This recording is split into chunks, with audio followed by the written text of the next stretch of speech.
What is up, everyone? Happy Friday, September 13th, 2004. Friday the 13th, Mike, usually supposed to be bad luck, but today we are going to hopefully bring you guys some good luck with your DFS main slate lineups for week 2 of NFL action. Mike, it's great to be here. Saw you on Tuesday for the Waiver Wire show. We've had a Thursday night game to kind of digest and get ready for week 2. Do you have any big takeaways from last night that you're going to be paying attention to as we head into week 3 Thursday night? It's fresh on your brain. I posted on X. I'm tempted to say tweeted out this morning. First thing, the Bills are running the ball roughly 59% of the time on their offensive plays, and that's bad for fantasy, right? So they're all. It's good, I guess, if you have James Cook. It really bad for their passing game. I think Josh Allen will have those games where he's running the ball in as well, like week 1, and throwing multiple touchdowns. So he'll probably be okay. But if you were counting on any Bills pass catcher, it feels like Atlanta Falcons 2023. 30% of the target share. Yeah, 4 passes. It really does. It really does feel that way, though, doesn't it? Yeah. Talking about it last night on the radio with Bob and Mike, something that we kept going back to was this has to change, right? At least for Josh Allen. Like, they can't just throw the ball 19 times a game. James Cook, can you really expect him to run the ball that often? And then again, like, what happened to Dalton Kincaid? He was supposed to be the wide receiver 1 in this offense, and he has yet, 5 targets total this season. Yeah, he only had 4 last night, and Khalil Shakur has been the number 1 receiver on the team. He was 5 for 5 last night. The problem is the offense is going to stay like this if they keep winning, and it's effective, and it's been effective, very effective. Oh, it's been incredibly effective. They're 2-0. Yep. Now Miami is 1-1. Tua, we don't know when he's going to be back. That brutal hit, you hate to see it. You don't have to be a Dolphins fan to feel bad for the guy. He's a good dude. We all know it. It just sucks to see. So now Miami, what are they going to do? We talked a little bit last night about like possibly Ryan Tannehill coming in on a free agent contract, or Skylar Thompson didn't look terrible in the fourth quarter last night. Do they just roll with him, do you think? I think they at least roll with him for 1 week to see what he has. They're talking like they plan on rolling with him. I'm very sad. Tua's 26 years old. I have a 25-year-old son, and if it was him, I would recommend retiring. Like, dude, don't. You don't. 100%. You need to retire. You can't keep doing this. It's just not good to do to your brain. It's very sad because I like him a lot. I think he's a good guy and a good quarterback. And, not all pro athletes are good guys, right? So it's, it's sad to see that happen to a good guy. I think they're going to roll with that backup. Devin Achan's going to get a lot more touches probably. It's great if he's on your fantasy team, but you have to remember he's 5'9", 188. Yeah, right? I was just going to say that usage is going to wear him down. Well, he had doing that. 22 carries last night, 96 yards. 4.4 yards per carry. That's really great efficiency. But can he really hold up 22 carries a game all season? I don't think he can. So then that begs the question, when Raheem Mostert is healthy, how big of a role do you think he plays? And does this become maybe a little bit like the Jacksonville backfield where we saw a 50-50 split between Bigsby and Etienne? If they care about their running backs, which it didn't look like they did last night, yes, 50-50 split at a minimum, and try to get right in there a little bit as well. He looked pretty good last night too, by the way. He didn't look like he was bad. He played all right, but they're going to need pass blocking out of those guys as well. How many end arounds can Tyreek Hill take as also, and Jalen Waddle? I think you're going to see a lot of stuff like that from them as we move forward. Okay, so then maybe to that end, Mike, do we see Malik Washington get more involved in this offense? The rookie, this very speedy Tyreek Hill speed-like rookie. Well, they added those 2 super fast guys, right? Like him and Wright. They're both really fast. That they're the fastest team in the league. speed kills. I would expect them to try to. For somebody who's supposed to be such a great offensive mind, by the way, Mike was bad last night. You know, Yeah. 3rd and 8, run the ball. What are you doing? What are you doing? Well, I mean, part of that could have been the interceptions that Tua was throwing, getting a little bit nervous in the situation. I get it. I do too. I don't know. Johnny Smith. I want to ask you about Johnny Smith, Mike. 6 catches, 53 yards last night. He was surprisingly fantasy relevant this week. I was but wondering if we'd talk about him, by the way, because we did in the preseason. Yeah. we have to, because if Johnny Smith does something relevant, I'm probably going to talk about him. Like I said, 6 catches, 53 yards. That was 8.8 yards per catch. Is this something we can rely on? Do you think he's going to be a regular target? Is there going to be consistency with Johnny Smith in Miami the rest of this season? There could be now. I didn't think there would be with Tua as quarterback, but there could be now. And they've talked about using him as a fullback as well. They may have to, right? Because he's a freaking monster. Well, we've seen a him monster used, of a man. He's a monster of a man, and we've seen Arthur Smith use him in weird sets. He did it in Atlanta. He did it in Tennessee. They didn't use him so much in that way in New England, and they probably should have. But here we are. Miami's going to use him. He's a guy I'd be looking at matchup dependent flex. If you're up against a defense, and as long as 2 is out, especially, which I mean, for his health, I think he needs to be probably done. As much as I hate to say it, concussions are no joke. And if you've had one, they are not fun. But with that, Mike, let's get into what the people are here for. And that is daily fantasy sports, the main slate on DraftKings. It is NFL week 2. And we're going to start with the anchor position for every DFS lineup. Mike, let's get into some QBs here. I'm going to list your guys off just in order here from low to high. We've got Baker Mayfield, who is at Detroit, 5,900. Your mid quarterback is Matthew Stafford at Arizona, 6,000. Your high-level quarterback is Anthony Richardson at Green Bay, 6,800. Where do you want me to start? High or low? You start wherever you want. All right. We'll start with high, with Anthony Richardson. All right. He looked really good week 1.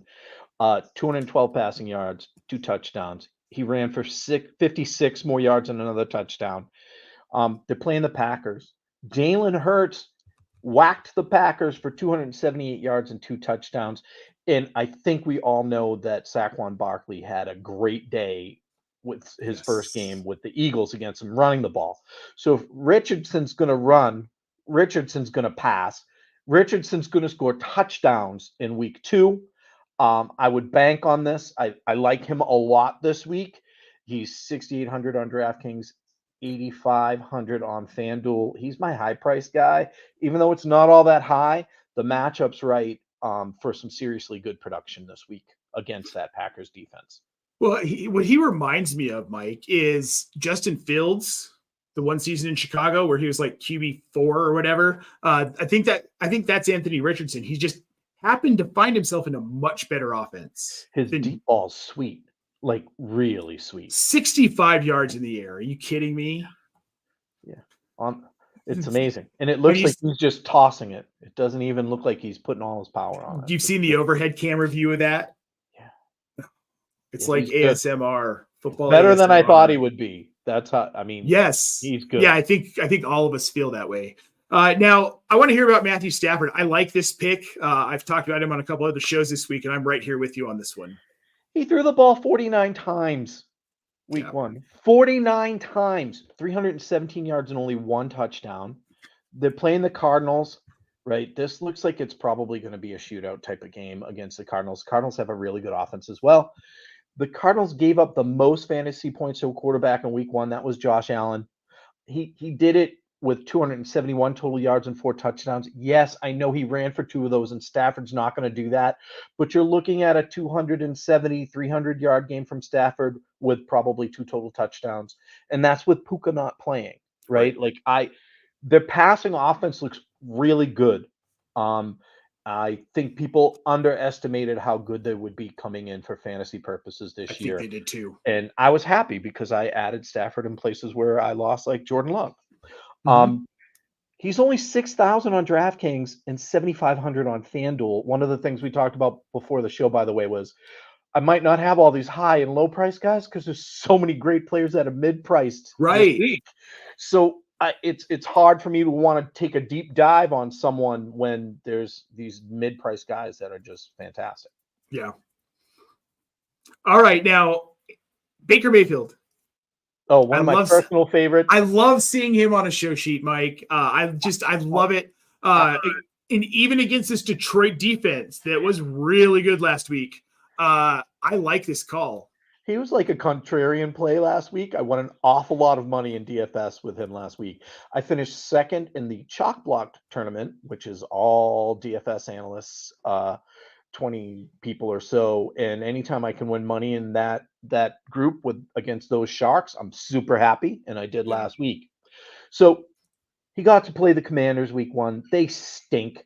They were written up in a Roto World article by Denny about funneling offenses and how funneling defenses, and they just funnel to everything because they stink. They're bad, right? Yeah. He had 24 completions, 289 yards, and 4 touchdowns. People are acting like he wouldn't be any good because Canales moved on. They were wrong. They're playing Detroit in a dome this week. It is the highest over-under on the main slate at 51.5 points. I like that. That means shootout, right? Start your Buccaneers. Start your Lions week 2. The Butcher, the Baker, the fantasy points maker, Baker Mayfield, 5,900 on DraftKings, 7,400 on FanDuel. Yeah, I love that. And I think for Baker, he has something to prove here, right? Like coming into the season, like he wants to prove that last season wasn't a fluke. Now, one of his stacks we're going to be talking about later, but the cheaper of the two, Chris Godwin right now is only $6,000 on DraftKings. So, guys, when you're building those lineups, just keep that in mind. If you're interested in doing a stack and you maybe want to move away from some of the slightly higher priced guys here. But up next, we're going to move straight into running backs. These are my picks here. We've got my low price guy is Tanks Bigsby, 5,100. They're up against Cleveland. My mid pick, Brian Robinson Jr. He is not at Washington, of course, but he is $5,800. And then my high priced is Breece Hall at 7,400 up against the Tennessee Titans. Mike, I'm going to start with Breece Hall because he is this right now. He is this offense. Should have been the number 1 pick in every redraft league. I have him on so many teams. I love it. Well, this is a situation. I think he's one of those backs for me this year, almost like a Christian McCaffrey, where if he's on the field, I'm going to start him because the high-end potential of what he can do every week is so great that it's worth rolling the dice. Because I feel like more often than not, it's going to pay off. There might be, last week wasn't great. He only had 17 PPR points, but this Jets offense is still trying to find their footing with Aaron Rodgers, right? He's been in the building for a year and a half, and he's played 1 game and 4 snaps. So I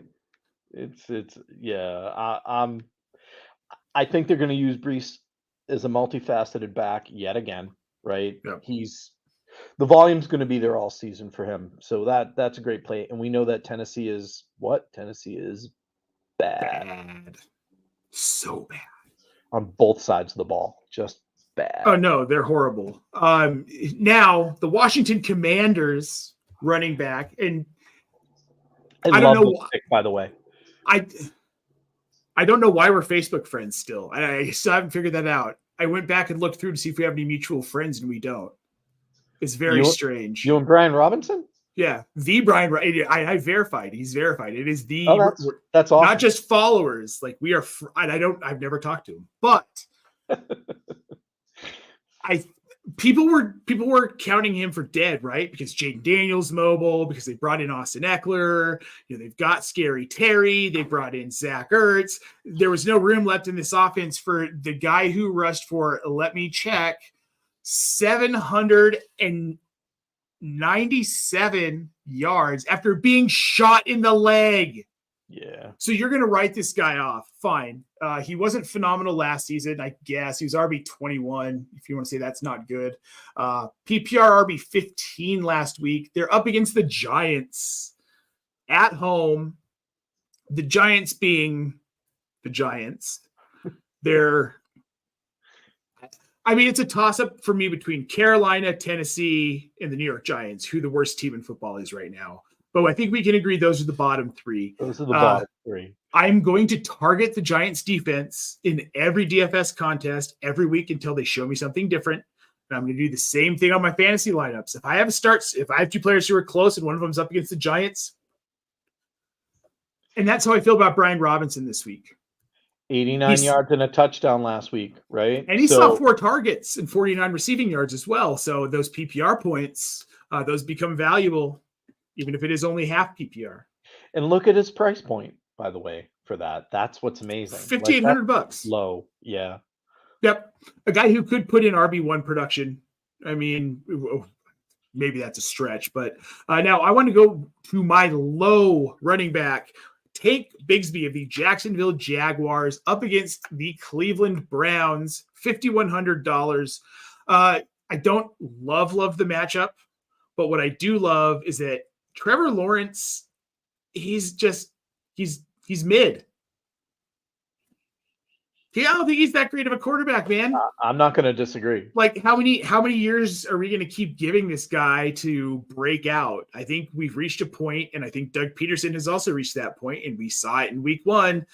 This kid ain't that special. So his hair's not that nice either. Sorry, I know it's long, but it's not nice.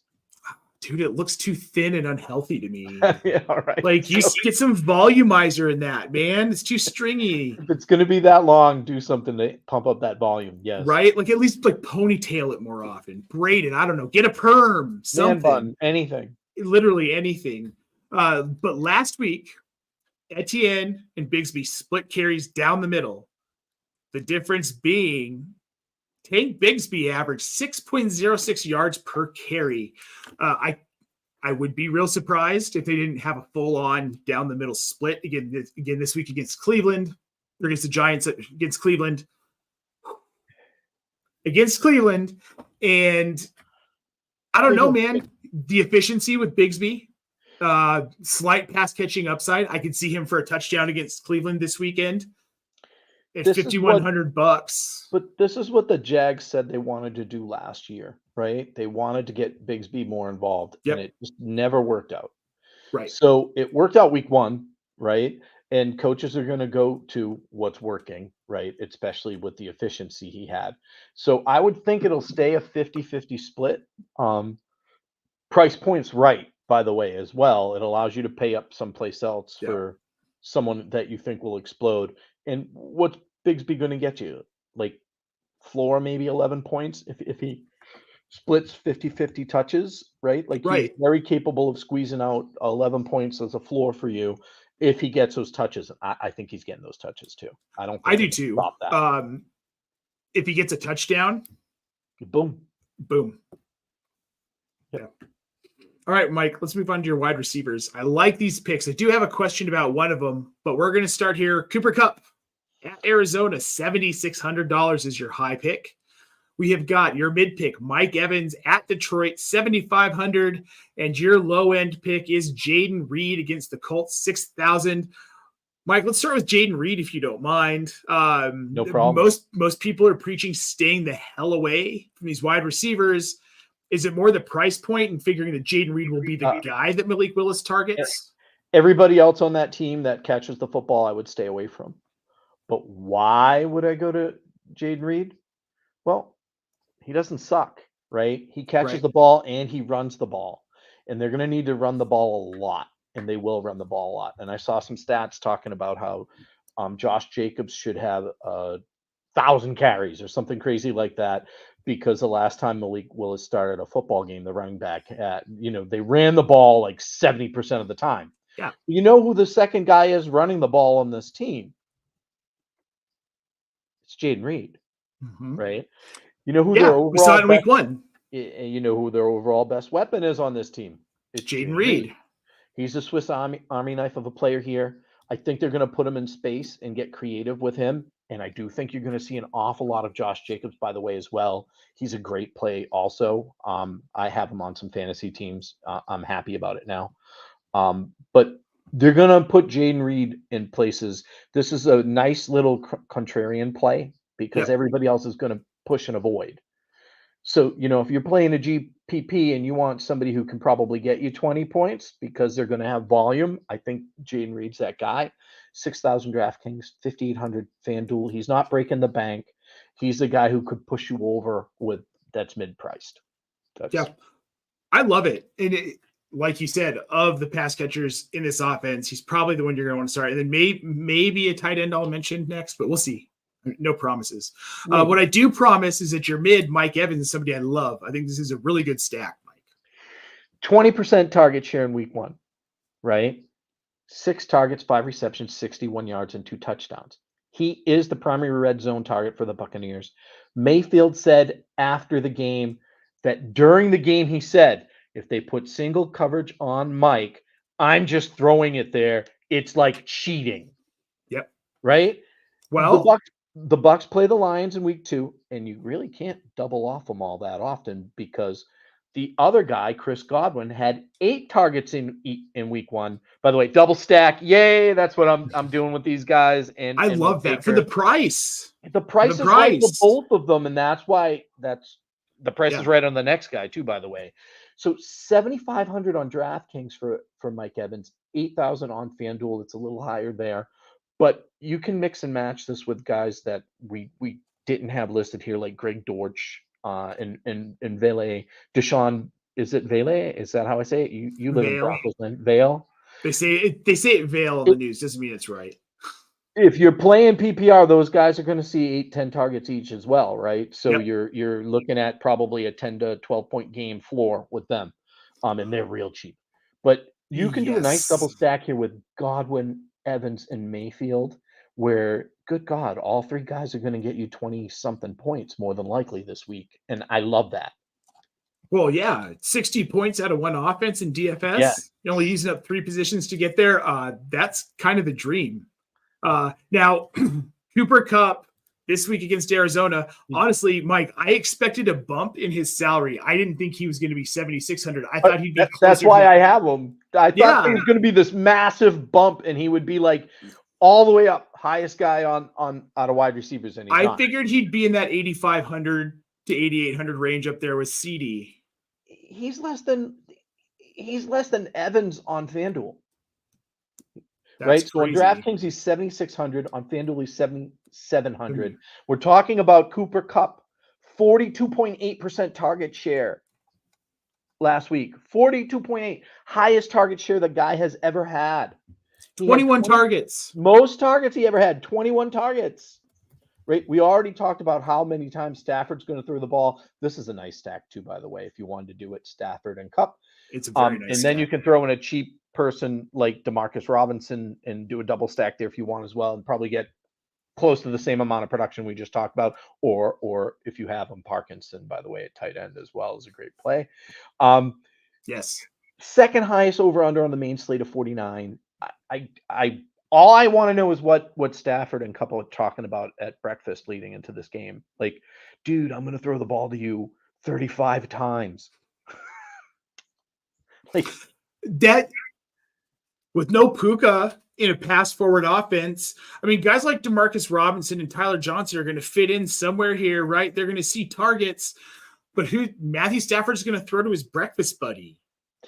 Those guys could still see 8 targets apiece, and Kupp can get 20 targets, right? Like without batting an eye. Mm-hmm. And that's just based off of the amount of volume they threw the ball week 1, right? And trust me, Kyren Williams is going to get his as well, right? So it's will he be efficient with it? If you throw the ball 49 times, there's room for everybody to get 7 or 8 targets, right? Like everybody. I need Kyren to do better than 2.78 yards per carry. That's all.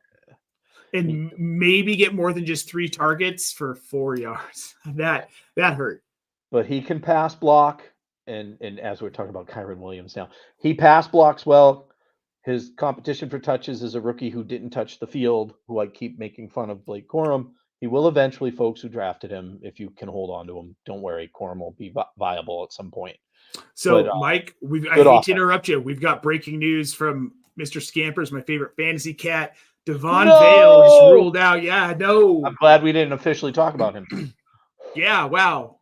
Okay, so Devon Vale's out. So scratch that from us. But these are great wide receiver plays this weekend. Honestly, my favorite right now would be going with the Kupp and Stafford stack. I think that one's probably going to pay off the most because it's nice. It's a Sean McVay offense. Of course, they're going to throw a ton. They don't have Todd Gurley, so what else can they do? Right? Now, I did leave Colby Parkinson off of my tight ends this week. Maybe that was a mistake. But here are my three. Yeah. My three are, I've got Tucker Kraft against Indiana, 3,300. My mid is Brock Bowers against Baltimore at 4,400. And my high-priced tight end is Trey McBride at 6,000. I'm going to start with Trey McBride. Plain and simple, I just can't wait to see him get a ton of volume. Week 1 was a bummer, and he's going to regress to the mean, which is like tight end 2 for the week. The target volume, though, week 1. He led the team in target. It just didn't work out. I mean, a lot didn't work out for that. And that happens, right? But the target volume was still there. So I trust in Trey McBride as well. Yep, I wrote about him also. Yeah. I mean, it's almost like that Buffalo secondary might be really good. They could be. They could be. Just kind of. Now, my mid price is Brock Bowers. This isn't going to be something I'm going to roll out every single week. Up against Baltimore, 4,400. He led the team in targets, I believe, last week, which I didn't see coming. I have been really low on Bowers all season, all off season. I didn't either. I mean, Devonta Adams pretty goddamn good, right? Like, yeah, kind of pictured he would be the guy getting the most targets. Yeah. And Zamir White's bad.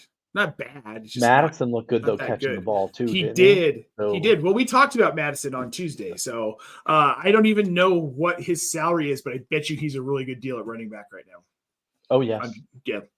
He might be a guy I'd look at stashing here. I'm not going to scroll too long and try and look for him. Now, my high-priced tight end is Trey McBride up against my low-priced tight end is Tucker Kraft up against Indiana this week, 3,300. Mike, like you were talking about with Jayden Reed, I feel the same way kind of about Tucker Kraft, where Christian Watson, forget about it. Romeo Doubs, no thank you. I'll probably start Josh Jacobs, like you were saying, but I like Tucker Kraft this week because tight ends tend to do really well with these scrambly, inaccurate, backup mobile quarterbacks. Like Jonnu Smith last night after Tua left the game, right? Yeah, exactly. Like that, right? Yeah. And you can look for a similar performance, I do believe, from Tucker Kraft. And at 3,300, that really frees you up to do a lot more above your lineup. Yeah, that when I name Parkinson, that's what I like about him too, right? You're talking about that big body who gets some volume and price so low. Yeah, Parkinson is at 3,100 this week. So we put him as my honorable mention low pick for the week. Now we are almost out of here, folks, but let's get you some defense special teams starts because that is always a thing here on DraftKings. I like all of these picks again, Mike. Coming to the table with pure beauty. We'll start with your low pick, New England versus Seattle, $2,800. Now, Seattle's defense looked damn good last week against Cincinnati, and this Seattle offense isn't nearly as high-powered. Could this be the number one defense in DFS this week? The Patriots, it's possible. They had 11 fantasy points last week, right? So they're going to get you double digits. And I think I'm playing them in a lot of places because they're so inexpensive. We're $2,800 on DraftKings, $3,400 on FanDuel. That's just insane. Yeah, that's nothing. And for a defense that can get you double digits, right? Which what you want is, and that'll pick your floor up. If they can run one in, even better. Yeah. The Patriots look like a team out of the 60s right now. Smash mouth defense, smash mouth offense, giving the ball to Ramondre. They're going to try to do the same thing and control the ball the whole game. The Seahawks gave up 2 sacks, 2 safeties, an interception, and a fumble recovery to the Broncos defense week 1. I don't think the Broncos defense is bad. I don't think they're as good as the Patriots defense is. And the Patriots have a lot to prove. They So do. I think they're a great low-priced option. I'm playing them in a lot of places unless I find a way to have money and pay up for one of these other two. Yep. Look at who these other 2 teams are playing, though, right? Like, See, so, and that's as soon as I said that, your mid-price pick here for the listeners here on the podcast. The Chargers defense is playing Carolina. They're going for $3,400. Carolina, like I mentioned earlier, it's one of those teams where if they're up against Carolina, I want to target them, and that goes especially for team defense in a format like this. And the Chargers got some sacks week 1. They had quite a few sacks. Yeah. I think they're going to get after that poor kid. I don't like the Panthers offense at all. I think they're pathetic. They're really bad. 3,400 on DraftKings, 4,400 on FanDuel. You can just expect the Chargers to get some sacks, probably an interception or 2 as well this game. The Panthers cough up a ball a lot because they suck. I don't want to talk about the Panthers much other than they suck. Yep. And if you want to pay up for a defense, you can't do better than the Jets. I'm not a proponent of paying up, but when you're playing against the Titans, the Tennessee Titans, who are very, very bad. I mean, the Bears scored 24 fantasy points against them. Their defense did last week. 24 fantasy points. Yeah. It's amazing. So the Titans offense it's just a complete comedy of errors. One of those touchdowns was an interception run back in, and one was a blocked punt. The Jets defense is actually pretty good. They're always pretty good, but they're good this year. Then they're against maybe the worst offense in the league. So 3,800 on DraftKings, 5,000 on FanDuel. If you are inclined to pay up for a defense so that you can be sure, because you just have the extra money or whatever, I'll play anyone against the Titans right now. I mean, that was just bad. I played the Bears defense last week, like I said I would, and they were inexpensive. They were really inexpensive. I did not expect 24 fantasy points out of that, though. No, of course. Nobody did. And they're inexpensive again this week, but not the same. They're not up against Tennessee this week. They're not up against Tennessee this week, yeah. All right, well, that does it for our picks, Mike, but we do have a couple of questions I want to get to in the chat here. First, Albert Mariquin is chiming in. Thoughts on Charbonnet now that Walker is doubtful? Volume's going to be there. I'm in on playing him. Yep, same. I like him. And he's DFS and redraft season long. Yeah, and I think he's somewhere around 30% rostered in most leagues. Somewhere around there. That might be all me on most platforms. It might be. All right, now we've got KJ Frederick dropping his question in. Frederick, thank you for tuning in. We appreciate it. Better full PPR flex start, Garrett Wilson or David Montgomery? I like Monty this week there. Same against that Tennessee defense. Or no. Sorry, against the Tampa Bay defense. Against the Tampa Bay defense. Yeah. I think he's going to run one in at least. Oh, yeah, I think he will too. Garrett Wilson later on in the season once his Jets offense develops, but for now it's going to be David Montgomery. So they need some chemistry, him and Rodgers. That's what I got out of week 1. I love Garrett Wilson, by the way. Well, I think about the sound bite we got from camp where Aaron Rodgers looked at Garrett Wilson and says, hey, you were a little bit late on that route. He says, well, maybe I wouldn't have been late on that route if you showed up to some of camp. Well, the word after the game when Rodgers said, don't blame one person for this loss. There's 21 people you should blame. Right. Out of the starters, he was excluding himself. I'm like, making friends, baby. Just making friends, aren't you, Aaron Rodgers? Oh, God. A-Raj. Tyler Sperry, he's got a question for us. Scarbana or Ford? Ford. Craig Ruth dropping in the chat saying, Nate, Mike, Optimus, Craig, always a pleasure. Craig. Thanks for tuning in, buddy. I was honored to be the very first ever guest on his paranormal podcast on Roto Heat.